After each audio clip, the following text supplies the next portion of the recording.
How to lock Instagram profile picture. Hello everyone, welcome to this channel.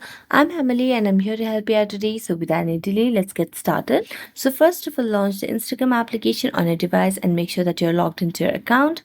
Then tap on your profile at the bottom right corner of the screen over here and then tap on settings. After tapping on settings, you can just scroll down and tap on account privacy over here.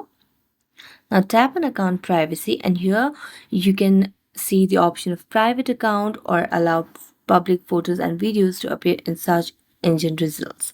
So all you have to do is just toggle on this option or you can just toggle off and then you can see there's no option of locking the Instagram profile picture.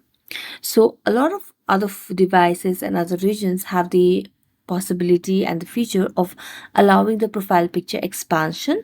So we don't have it right now. So we cannot log the Instagram profile picture for now. So that's it. Thank you so much for watching this video. See you next time.